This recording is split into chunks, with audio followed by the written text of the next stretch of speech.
আসসালামু আলাইকুম বন্ধুরা। এই যে ইফতারির আয়োজন, আজকে অনেক কিছু রান্না করেছি আর আমি এখন শরবত করব। শরবত করতেছি। আর এইটা কিসের শরবত জানেন? এটা হলো আনারসের শরবত। এটা হলো আনারসের শরবত করব। আর এটা হলো রুয়াবজা, ইসবগুলোর ভুসি, তকমা, কত কিছু। এই যে আপেল দিয়েছি, সাথে কিছু খেজুর দিব। এই যে খেজুর দিচ্ছি।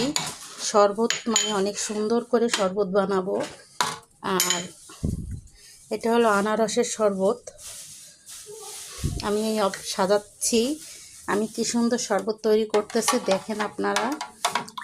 আর রুয়াবজা দিব এখন।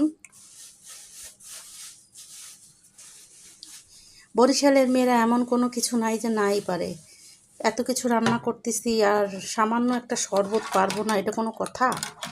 এটা কোনো কথা হইলো? এটা কোনোই কথা হলো না।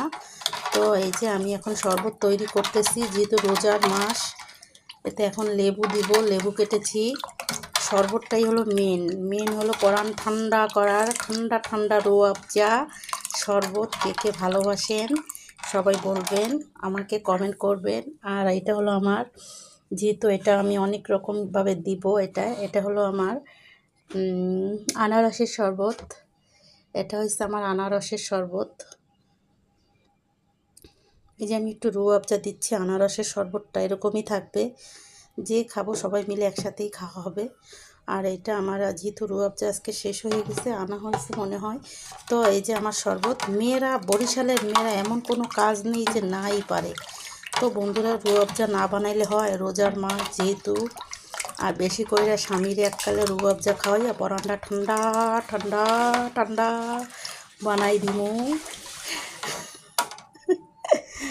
এই যে ইফতারের আয়োজন। আল্লাহ হাফেজ।